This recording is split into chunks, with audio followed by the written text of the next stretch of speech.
ఆత్మావలోకన కార్యక్రమానికి స్వాగతం, సుస్వాగతం. యథావిధిగా మనం ఒక మంచి మాట ఆత్మావలోకనం కార్యక్రమంలో చెప్పుకుంటుంటాం కదా. ఈరోజు మనం ఫ్రస్ట్రేషన్ గురించి మాట్లాడుకుందాం. అంటే ఈ రోజుల్లో చాలా వరకు ఫ్రస్ట్రేషన్ ఎక్కువ అవుతోంది అంటుంటారు. ఎందుకని? మామూలుగా ఇన్ జనరల్ ప్రతి ఒక్క వ్యక్తికి కోపం అనేది సహజ లక్షణం. ఎందుకంటే మనసుకు గాయం కానీ, లేదు మనసు తీసుకోలేని మాటను ఎవరన్నా అన్నప్పుడు కానీ, లేదు బాధ కలిగినప్పుడు కానీ, ఏదన్నా ఉన్నప్పుడు కోపం అనేది వ్యక్తపరుస్తుంటాం. అది అందరికీ సహజ లక్షణం. కానీ ఆ కోపాన్ని 2 రెట్లు 3 రెట్లు ఎమోషనల్గా ఫీల్ అయిపోయి దాన్ని అంటే తను ఆలోచించే శక్తి కన్నా మించిపోయి ప్రవర్తించినప్పుడు అది ఫ్రస్ట్రేషన్గా మారుతుంటుంది.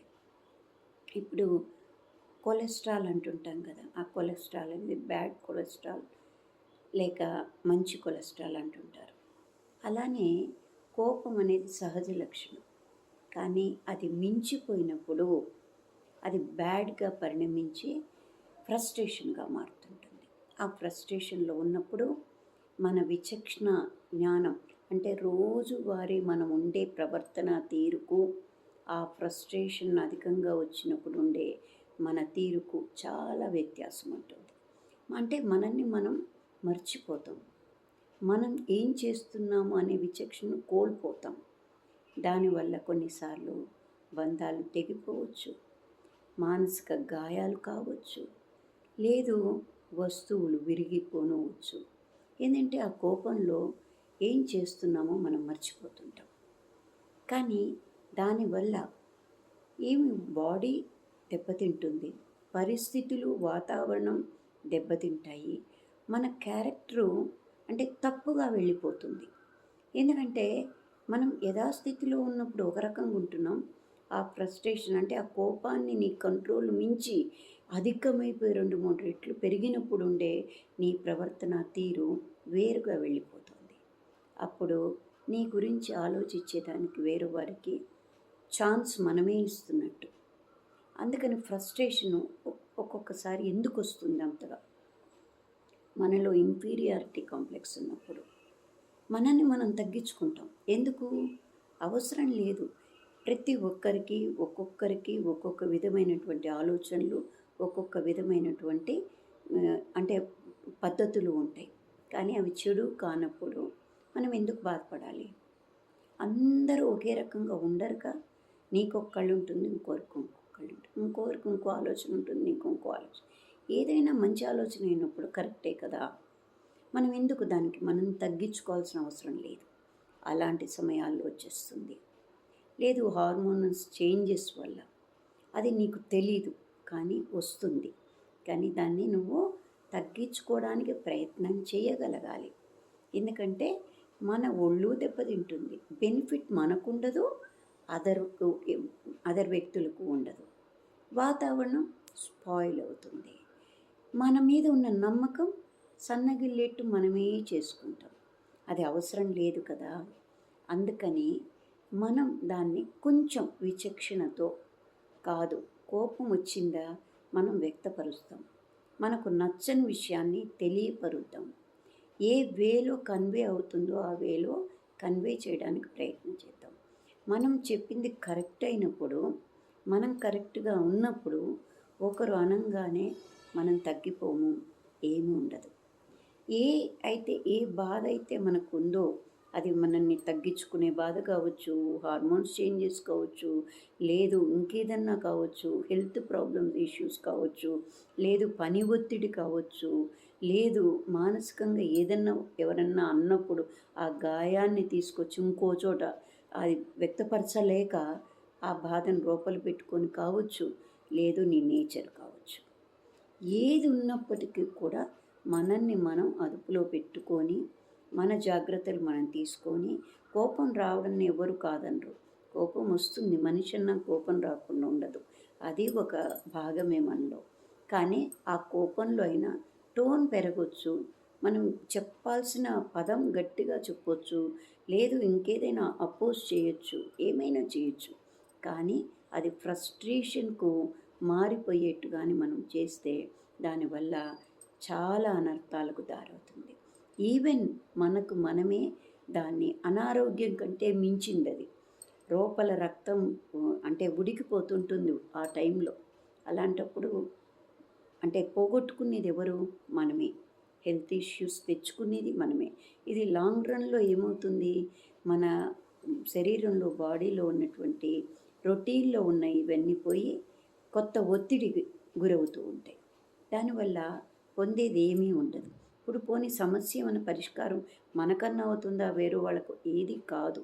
అది లెవెల్‌లో చెప్పినా ఒకటే, వేరే లెవెల్‌లో చెప్పినా, ఫ్రస్ట్రేషన్ లెవెల్‌లో చెప్పినా ఒకటే. మంచే. మంచిని ఎవరు మార్చలేం కాబట్టి ఎవరో ఒకరు ఆలోచించుకోవడానికి అవకాశం దొరికితేనే అది ఎవరు మంచి, ఏం చేస్తున్నాం అనేది మనకు తెలుస్తుంది. కాబట్టి ఫ్రస్ట్రేషన్ అనేది అంత మంచి పని కాదు. పరిస్థితుల్ని మనమే అంటే దాటవేసుకుంటామన్నమాట. అదే గోటితో పోయేదాన్ని గొడ్డలతో చేసుకుంటాం అంటాం కదా! ఎందుకంటే దానివల్ల ఒక్కొక్కసారి ఎన్నో కోల్పోతుంటాం. అది అవసరం అక్కర్లేదు. కాబట్టి ఆత్మావలోకనంలో మనం అది ఆలోచించుకున్నట్లయితే మన మీద మనకొక చెక్ ఏర్పడుతుంది. ఇప్పుడు మెడిసిన్ ఎంత మోతాదులో ఇవ్వాలో అంత మోతాదులో ఇవ్వాలి, కానీ శృతి మించిన మోతాదులో ఎక్కువ ఇచ్చేసామంటే తగ్గడం కన్నా ఎక్కడం పెరుగుతుంది. అలానే ఇది కూడా దాని ఎంత పరిమితిలో మనం వాడుకుంటే అంత మంచిగా ఉంటుంది. ఇదే కాకుండా ఇప్పుడు పురాణాల్లో ఒకటి చెప్పారు. మనం కరెక్ట్ అయితే ఎటు తిరిగి మనకు జరిగే మంచి మనకు జరుగుతుంది. అట్లనే ఏమంటే దుర్యోధనుడు అర్జునుడు వచ్చారట కృష్ణ పరమాత్మ పడుకుంటే. ఈయనొచ్చి దుర్యోధనుడు తల దగ్గర కూర్చున్నాడు. ఎందుకు? నాకు ఆ స్టేజ్ అక్కడ కాళ్ళ దగ్గర కూర్చోవడానికి ఆయనకు నామూషైంది. అందుకని తల దగ్గర కూర్చున్నాడట. కాళ్ళ దగ్గర అర్జునుడు కూర్చున్నాడు. కాళ్ళ వైపు చూశాడు కృష్ణుడు. నన్నెందుకు చూడలేదు, నేను తల దగ్గరే ఉన్నాను కదా అని అడిగాడు. అంటే ఇప్పుడు నీకు ఏది కరెక్టో, అది ఏది ధర్మమో నిన్నే అది కాపాడుతుంది. అలాంటిది మనం ఎంత కోపాన్ని వ్యక్తపరిచినా ఎదుటి వ్యక్తి తను రిసీవ్ చేసుకునేది కరెక్ట్గా ఉన్నప్పుడు అంత మోతాదులను రిసీవ్ చేసుకుంటారు. మనం గట్టిగా అరిచి ఇది చేసినంత మాత్రాన కూడా ఏం ప్రయోజనం ఉండదు, ఉన్నవి పోగొట్టుకుంటాం తప్పితే. కాబట్టి ఆ కృష్ణుడు అర్జునుడి కాళ్ళ దగ్గర కూర్చున్నా కూడా ఆయన వినయానికి, ఆయన ధర్మానికి ఈయన కట్టుబడ్డాడు, దేవుడైనప్పటికీ కూడా. అందుకే ఆయనకు గురూపదేశంగా భగవద్గీతనే ఆయనకు ఉపదేశించాడు. అందుకని మనం మంచి సన్మార్గంలో ఉంటే మన రెస్పెక్టు పెరుగుతుంది. మనం అడుక్కుంటే వచ్చేది కాదు రెస్పెక్టు. మన అలవాట్ల మీద, మన పద్ధతులు, మన పరిస్థితులు, మనం ఎలా ఉంటున్నాము, ఇవన్నిటిని బేరీ చేసుకొని ఇవ్వాలనుకున్నవాడు రెస్పెక్టు ఆటోమేటిక్గా ఇస్తారు. అది మనం అడగాల్సిన అవసరం ఉండదు. మన బిల్డప్ చేసుకునే విధానాన్ని బట్టి ఉంటుంది. అందుకే వివేకానందుడు కూడా అంటాడు, కోపం వ్యాధి కన్నా చాలా 10 రెట్లు చెడ్డది. ఆ కోపమే చెడ్డది అన్నప్పుడు ఫ్రస్ట్రేషన్ ఇంకా ఎంత భయంకరంగా ఉంటుంది. అందుకని ఆ ఫ్రస్ట్రేషన్ అనే దాన్ని మనము ఈ రోజుల్లో ఎక్కువ ఆ పదం వింటూ ఉన్నాం. నాకు ఫ్రస్ట్రేషన్ వచ్చింది, కాదు, ఫ్రస్ట్రేషన్ వస్తుంది, బాధ ఉంటుంది, కానీ నిన్ను నువ్వు కంట్రోల్ కోల్పోవద్దు. అది ఉన్నప్పుడు కోపంతోనే ఆగిపోతుంది. వ్యక్తపరిచారు కదా, మన కోపంతో ఎదుటివాడికి మనని బాధ పెడుతున్నారు, ఇది నాకు నచ్చలేదు అని కోపంతో చెప్పగలుగుతున్నాం కదా. ఇంకా దాన్ని మించి మనం పాడవుతూ వాతావరణం పాడు చేసుకుంటూ ఎదుటివాడిని హర్ట్ చేసి దానివల్ల కొన్ని కోల్పోయి ఇంత అవసరం ఉండకూడదు. కాబట్టి మనం ఆత్మావలోకనం చేసుకొని దాన్ని మనం ఎలా మలుచుకొని మన వైపు తిప్పుకొని కొంత మనల్ని మనం ఉపశమనించుకొని ఎలా ఆలోచించగలగాలి అనేది మనం ఇది ఇంట్లో పెద్దవాళ్ళు ఇంతకుముందు మా నాన్నగారు కూడా అనేవారు.